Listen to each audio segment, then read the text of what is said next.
दोस्तों नमस्कार। हरियाणा में अग्निवीर के पहले बैच को रिटायर होते हुए आपने देख लिया।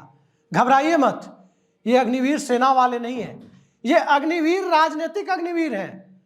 और इस राजनीतिक अग्निवीर का नाम है मनोहर लाल खट्टर। इस विधानसभा में उनकी सरकार को 4 साल हुए थे, उनके मुख्यमंत्री पद को 4 साल हुए थे और 1 साल का कार्यकाल अभी बचा हुआ था।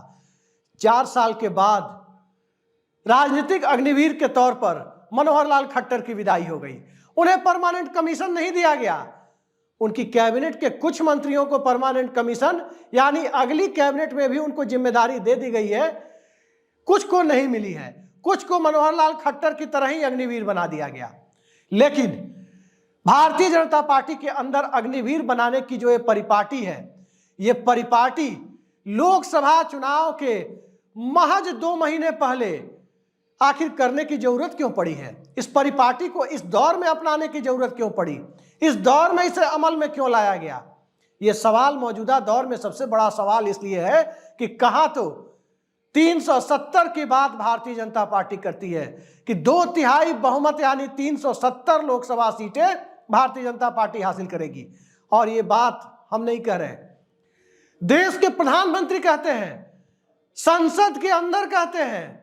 लेकिन 370 वाला कॉन्फिडेंस होता तो मुख्यमंत्री को चुनाव के पहले बदलने की नौबत नहीं आती। इस तरह से आपने देखा नहीं होगा कि चुनाव सर पर हो और मुख्यमंत्री बदल दिया जाए।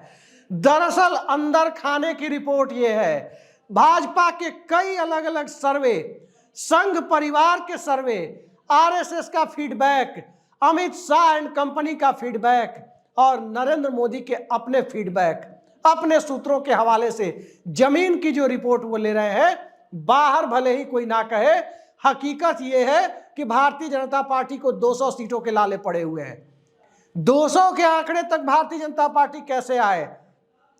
303 पिछली बार मिली थी 2019 में और 2014 में सीटों की संख्या 282 थी। यानी दोनों मौके पर नरेंद्र मोदी को प्रधानमंत्री बनने के लिए बहुमत के आंकड़े 272 से ज्यादा सीटें मिली थी। लेकिन इस बार तो बहुमत से 70-72 सीटें या 75 सीटें पीछे रहने की संभावना जताई जा रही है। तभी चुनाव के मौके पर मुख्यमंत्री बदलने की कवायद हो रही है। तभी चुनाव के मौके पर इंडिया गठबंधन के सूत्रधार रहे नीतीश कुमार का वेलकम किया जा रहा है। तभी चंद्रबाबू नायडू, वो चंद्रबाबू नायडू जिनकी पार्टी ने 2018 में नरेंद्र मोदी सरकार के खिलाफ अविश्वास प्रस्ताव पेश किया था और एनडीए गठबंधन का दामन छोड़ दिया था, चंद्रबाबू नायडू को साथ लाने की कवायद हो रही है। और तभी बीजू पटनायक की पार्टी के साथ भी, नवीन पटनायक की पार्टी के साथ भी बातचीत चल रही है। आप अंदाजा लगा सकते हैं कि इन सारी कवायद के पीछे मकसद क्या है। मकसद एक ही है, अपने बूते ना सही तो गठबंधन के बूते ही सही, अपने बीजेपी पार्टी की ना सही तो एनडीए की ही सही, 272 का आंकड़ा किसी प्रकार छू जाए। क्योंकि सीबीआई ईडी का इतना दुरुपयोग हुआ है, इतना इस्तेमाल हुआ है कि कोई राजनीतिक दल जरूरत पड़ने पर नरेंद्र मोदी और अमित शाह का साथ देने के लिए तैयार हो जाएगा, इसकी दूर दूर तक गुंजाइश नहीं है। पोस्ट पोल अलायंस की बात भूल जाइए। ना तो ममता बनर्जी समर्थन देने जाएंगी, ना तो अखिलेश यादव समर्थन देने जाएंगे, ना तो डीएमके समर्थन देने जाएगी, लेफ्ट पार्टियों का सवाल ही नहीं है, ना तो आरजेडी और हेमंत सोरेन समर्थन देने जाएंगे। तेजस्वी यादव हो या हेमंत सोरेन, सब ईडी से पीड़ित हैं। अरविंद केजरीवाल की पार्टी की भी वही स्थिति है। उनके कई बड़े नेता मनीष सिसोदिया और संजय सिंह समेत वो जेल में हैं, वो भी समर्थन देने नहीं जाएंगे। इसके बाद फारूक अब्दुल्ला की पार्टी से समर्थन की उम्मीद नहीं की जा सकती, महबूबा मुफ्ती की पार्टी से एनडीए को समर्थन की उम्मीद नहीं की जा सकती। और इस दौर में जिन शरद पवार और उद्धव ठाकरे की पार्टी को तोड़ा गया, उनसे भला महाराष्ट्र की राजनीति को देखते हुए कैसे नरेंद्र मोदी समर्थन की उम्मीद कर सकते हैं? स्वाभाविक है कि वो नहीं कर सकते। यही कारण है कि आज की तारीख में गठबंधन सहयोगी जुटाने का जो होड़ है, इस होड़ को यदि मुख्यमंत्री बदलने की प्रतिस्पर्धा के साथ जोड़ करके देखे तो साफ दिखाई देता है कि भारतीय जनता पार्टी के लिए हालात बद से बदतर होते जा रहे हैं। चुनावी हालात दिन प्रतिदिन बीजेपी के प्रतिकूल होते जा रहे हैं। किस मुद्दे पर बीजेपी चुनाव लड़ेगी? जरा आपने गौर किया कि भारतीय जनता पार्टी के पास मुद्दा क्या है, कौन सा तबका है सिवाय ट्रोल आर्मी, ट्रोलर्स को छोड़कर कौन सा तबका इस देश में मौजूदा सरकार के 10 साल के क्रियाकलाप के बाद अपनी आर्थिक सामाजिक हैसियत में सकारात्मक बदलाव देख रहा है? ना तो नौजवान देख रहे हैं, ना स्टूडेंट देख रहे हैं, ना ही ओल्ड पेंशन की स्कीम की मांग करने वाले सरकारी कर्मचारी देख रहे हैं, ना ही एमएसपी गारंटी और स्वामीनाथन फॉर्मूले की मांग करने वाले शंभू बॉर्डर से लेकर देश के अलग अलग इलाकों में जमे किसान देख रहे हैं, ना ही महिलाएं देख रही हैं, महिला पहलवानों का आंदोलन भी आपने देखा था, ना ही इस देश के आदिवासी देख रहे हैं, ना ही दलित समुदाय देख रहा है, ना ही जाति जनगणना की मांग करने वाला और आरक्षण बढ़ाने की मांग करने वाला ओबीसी तबका देख रहा है, और ना ही प्राइवेटाइजेशन की आशंका से घबराए हुए पब्लिक सेक्टर यानी पीएसयू के कर्मचारी देख रहे हैं।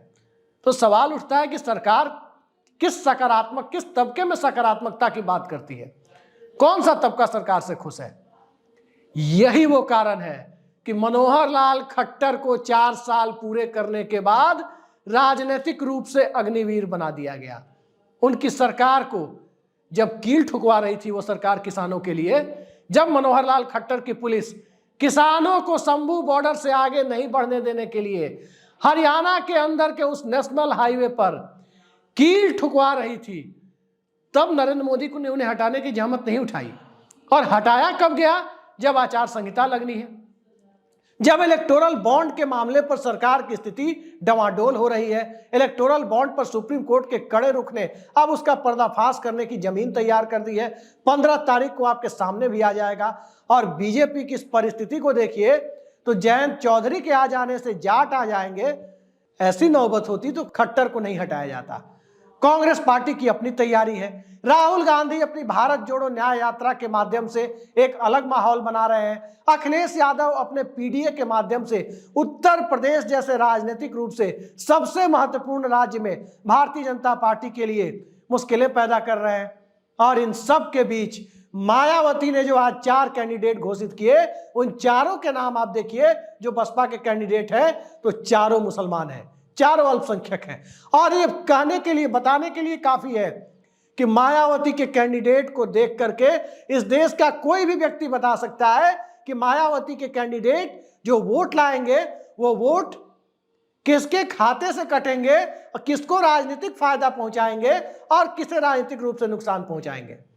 जब ये सारी चीजें सामने से हो रही है और वोटर की आंखें खुली हुई है, असदुद्दीन ओवैसी फैक्टर भी बहुत काम का लग नहीं रहा है, प्रकाश आंबेडकर के भी महाराष्ट्र में महाविकास आघाड़ी यानी इंडिया अलायंस के साथ झुकने की खबरें हैं। तो मनोहर लाल खट्टर की विदाई के संकेतों को जरा समझने की कोशिश कीजिए। 2 बातें हुई है, जी हां 2 बातें। एक, मनोहर लाल खट्टर की सरकार से हरियाणा में नाराजगी थी, इस बात से इनकार नहीं किया जा सकता। और ये ऐसा नहीं है कि रातों रात नरेंद्र मोदी को पता चला है। कल ही दिल्ली से सटे इलाके में, हरियाणा के इलाके में प्रधानमंत्री नरेंद्र मोदी ने क्या क्या कसीदे नहीं कढ़े थे मनोहर लाल खट्टर किसान में, कैसे उन दोनों ने स्कूटर पर एक साथ गुजारे, दरी बिछाया, दरी पर सोए, अपने पुराने दिनों की याद ताजा की। कोई सोच नहीं सकता था कि जिन मुख्यमंत्री की इतनी तारीफ प्रधानमंत्री कर रहे हैं अपनी ही पार्टी के मुख्यमंत्री की, वो 24 घंटे बीतते बीतते भूतपूर्व हो जाएंगे। उनके नाम के साथ मुख्यमंत्री की जगह भूतपूर्व मुख्यमंत्री लग जाएगा। किसी ने नहीं सोचा होगा। आगे से आप लोग ध्यान रखिए कि पता नहीं अब किस मुख्यमंत्री की तारीफ कर दे नरेंद्र मोदी, उसके बाद उनकी सत्ता, उन मुख्यमंत्री को भी डर हो जाएगा कि पता नहीं अब क्या होने वाला है। तो नरेंद्र मोदी ने तारीफ की और 24 घंटे के अंदर सत्ता चली गई। दरअसल ये कवायद उस सियासत को आगे बढ़ाने की कोशिश है कि वोटों को मैक्सिमाइज करने, वोटों को और बढ़ाने की बात तो छोड़िए, 370 का नारा नहीं बल्कि उसे जुमला ही समझिए। असली हकीकत यही है कि 272 के आंकड़े तक भाजपा नहीं, भाजपा की उम्मीद किसी को नहीं दिख रही। एनडीए गठबंधन कैसे पहुंचे, और उसमें भी मुश्किल पेश आ रही है। हरियाणा की बात पहले करें। हरियाणा में जनतांत्रिक जनता पार्टी जो दुष्यंत चौटाला की पार्टी है, ऐसा नहीं है कि दुष्यंत चौटाला की पार्टी को इसलिए मतभेद के कारण ही अलग किया गया। 2 कारण थे। पहला, मनोहर लाल खट्टर राजनीतिक तौर पर बहुत ज्यादा वोट बटोरू नहीं थे, उनके नाम पर वोट नहीं मिल सकते थे। दूसरा, नरेंद्र मोदी का ब्रांड कमजोर पड़ता जा रहा है। सिर्फ नरेंद्र मोदी के ब्रांड के आधार पर उस राज्य में वोट नहीं मिल सकते जिस राज्य में किसान आंदोलन से लेकर ब्रजभूषण शरण सिंह के मुद्दे को देखें तो महिला पहलवान आंदोलन तक का जोर रहा। इतना जोर रहा कि नूह और मेवात की सांप्रदायिक घटना वो बड़ा रूप नहीं ले पाई। और ये बात भी इस देश के दक्षिणपंथियों के लिए चिंता की बात थी कि जनता ने सांप्रदायिकता को प्रश्रय देने से, उसे स्थान देने से मना कर दिया। तो इस वजह से खट्टर को हटाया गया। और दूसरा, जिस प्रकार से एक तरफा जाट यूनिटी की संभावना दिख रही थी भारतीय जनता पार्टी के खिलाफ इसी किसान आंदोलन और पहलवान आंदोलन के परिप्रेक्ष्य में, बेरोजगारी के चरम पर पहुंचने के दौर में, वैकेंसीज के खाली रहने के दौर में जिस प्रकार से चीजें आगे बढ़ रही थी, उसमें भारतीय जनता पार्टी को भी हरियाणा में कम से कम एक ऐसी अप्रत्यक्ष सहयोगी दल की तलाश थी जो विपक्ष का वोट काट सके। दुष्यंत चौटाला का वोट बैंक मुख्यतः क्या है? हरियाणा का जाट मतदाता। पूर्व उप प्रधानमंत्री चौधरी देवीलाल के परपोते हैं दुष्यंत चौटाला, पढ़े लिखे हैं, ठीक ठाक अपील है, लेकिन उनकी अपील को क्या जाट मतदाता स्वीकार करेंगे?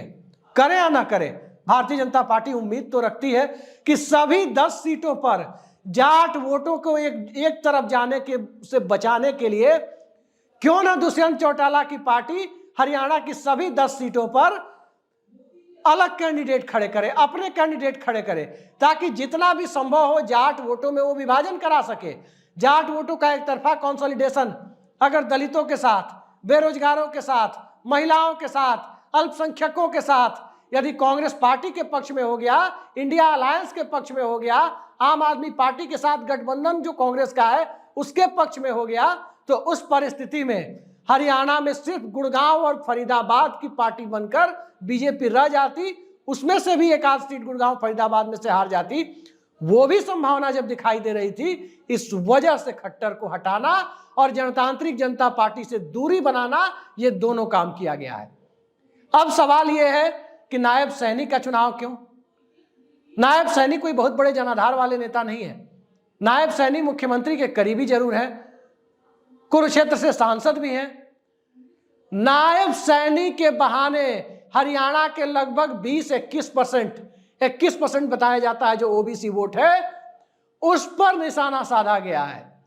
और ये अपने आप में ये बताने के लिए काफी है कि नरेंद्र मोदी का कुछ भी कहें, मैं पिछड़ा हूं, मैं अति पिछड़ा हूं, मैं नीची जाति से आता हूं, ऐसे कोई भी बयान नरेंद्र मोदी दे, उस बयान से अब पिछड़ा वर्ग को यह पता चल चुका है कि नरेंद्र मोदी का नाम और उनकी जाति मंडल कमीशन की ओरिजिनल ओबीसी लिस्ट में नहीं थी। नरेंद्र मोदी की बिरादरी को बाद में ओबीसी में शामिल किया गया। यह बात फैक्ट है। और अकेले नरेंद्र मोदी के नाम पर इस वजह से ही शायद भारतीय जनता पार्टी को वोट ना मिले।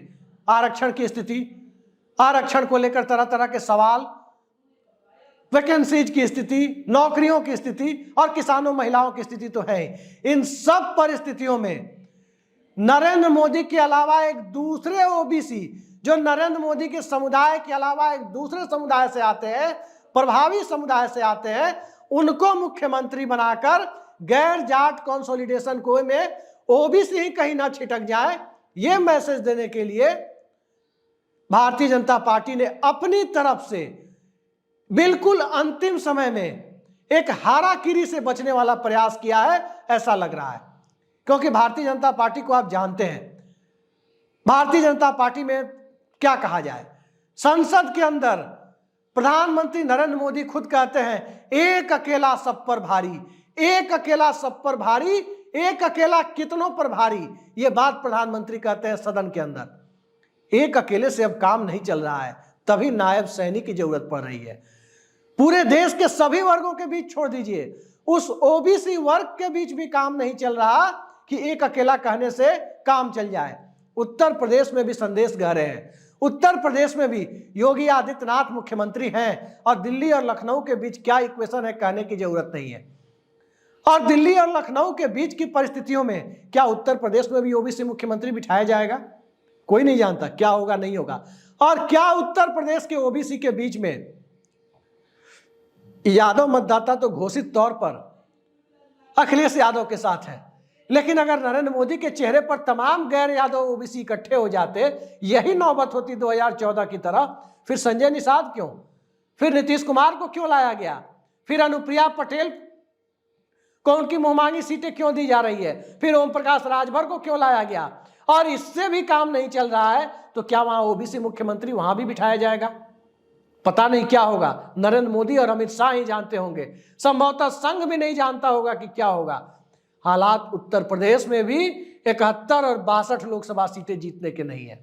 रही बात बिहार की, तो बिहार का पूरा मामला नीतीश कुमार के भरोसे है। नीतीश कुमार जितनी सीटें जिता दे, जितनी सीटें हरा दे, यह भारतीय जनता पार्टी पर डिपेंड करता है कि वो नीतीश कुमार के इशारे पर ही चलेगी। और 17 सीटें थी, 17 बचेंगी तो नीतीश कुमार की कृपा से, 17 में से 5-10 जाएंगी तो वो भी नीतीश कुमार की कृपा से।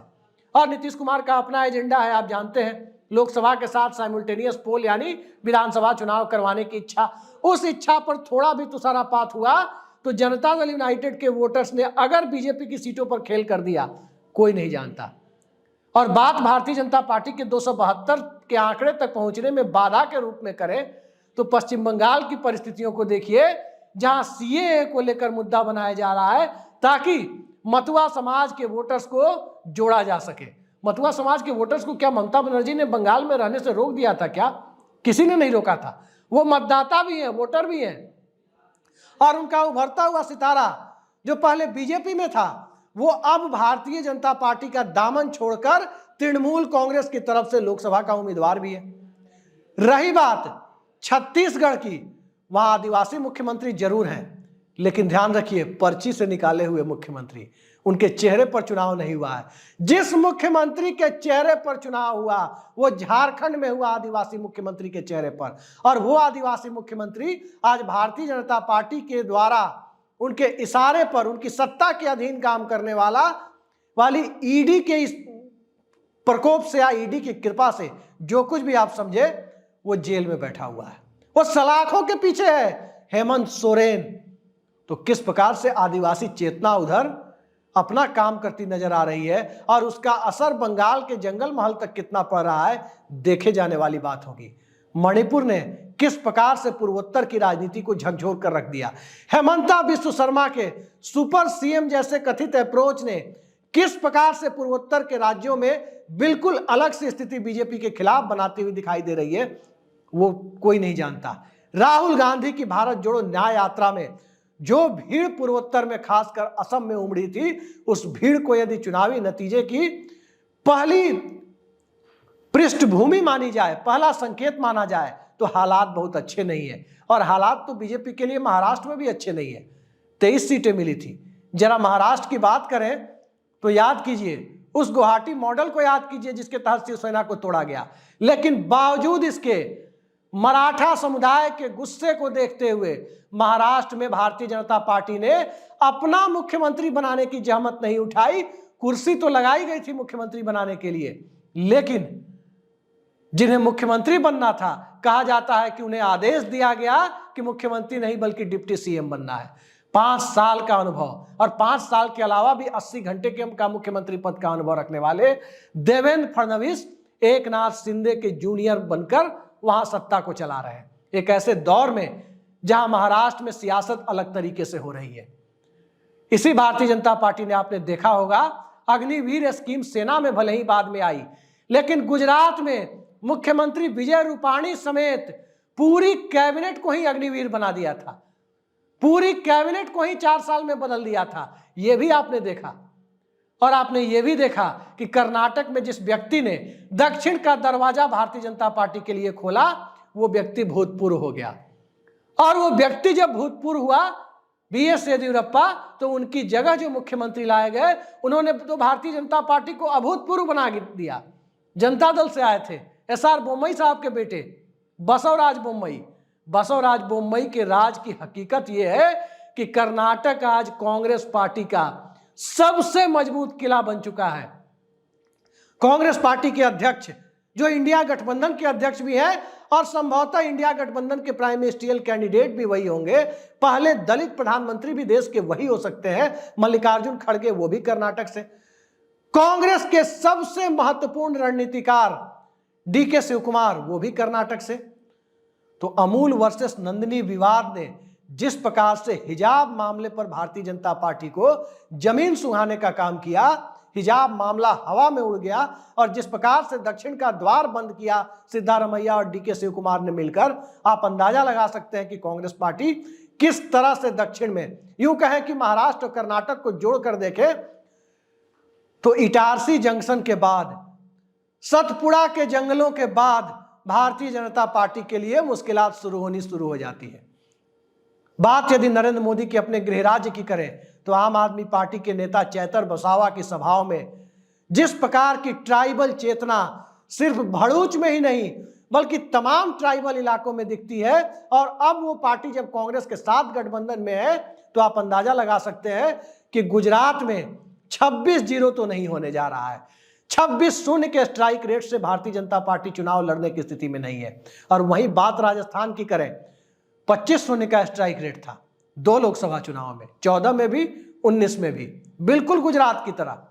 लेकिन हनुमान बेनीवाल की पार्टी भी तब थी जो आज कांग्रेस के साथ है, साथ खड़ी होती दिख रही है, समझौते की टेबल पर है।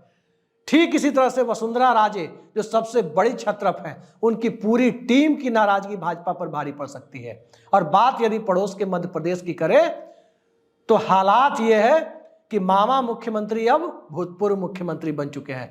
शिवराज सिंह चौहान के समर्थकों की पूरी जमात मोहन यादव की सरकार को किस कदर कोऑपरेट करेगी, उस दौर में किस कदर कोऑपरेट करेगी जिस दौर में भारतीय जनता पार्टी के पास एक तरफ नरेंद्र मोदी की साख बचाने की चुनौती है तो दूसरी तरफ शिवराज सिंह चौहान की सियासी अहमियत का एहसास कराने की जरूरत है। विदिशा में शिवराज सिंह चौहान को संभवतः चुनाव जीतने में दिक्कत नहीं आए, लेकिन मध्य प्रदेश की सभी 29 लोकसभा सीटें, ध्यान रखिए, विदिशा नहीं है। और मध्य प्रदेश के हालात में आज की तारीख में बिल्कुल उसी तरह कुछ नहीं कर सकते जैसे विधानसभा चुनाव में शुरुआती दौर में कांग्रेस की जो बढ़त दिखी थी, और कांग्रेस ने अपनी सांगठनिक कमियों से जिस प्रकार से उस बढ़त को गंवाया वो सबने देखा है। तो बीजेपी की उम्मीद किस पर टिकी है?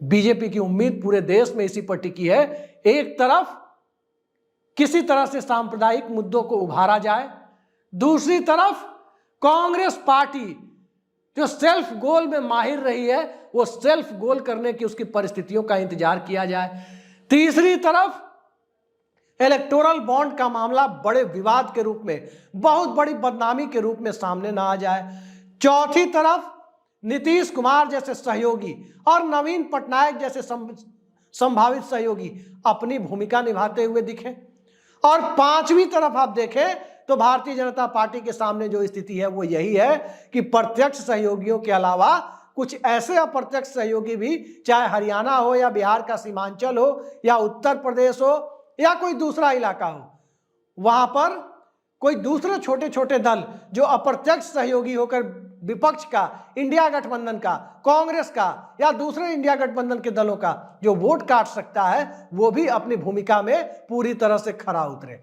10 साल की उपलब्धियों पर ध्यान रखिए, चर्चा नहीं हो रही है कि 10 साल में इस देश ने क्या खोया क्या पाया, इस पर कहीं कोई चर्चा बीजेपी का नेता आपसे करता हुआ नहीं दिखाई देगा।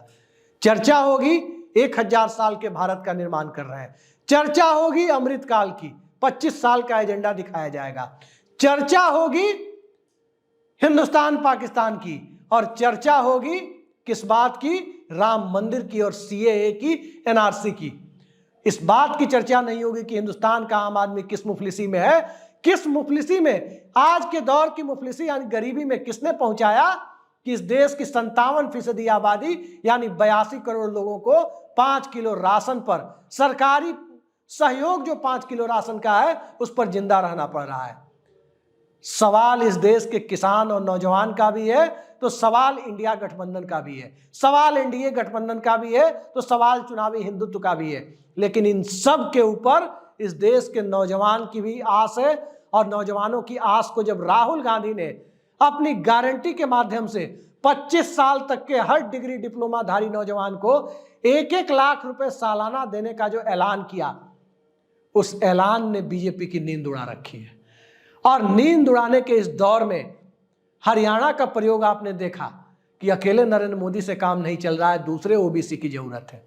मध्य प्रदेश में मोहन यादव, मध्य प्रदेश से ज्यादा तो वो यूपी बिहार के दौरे कर रहे हैं। राजस्थान में भजन लाल शर्मा, ताकि ब्राह्मण भी नाराज ना हो। तो इस हालात में 272 भूल जाइए, 370 भी भूल जाइए, 303 और 282 की तो चर्चा ही मत कीजिए, जो बीजेपी का पिछला परफॉर्मेंस है।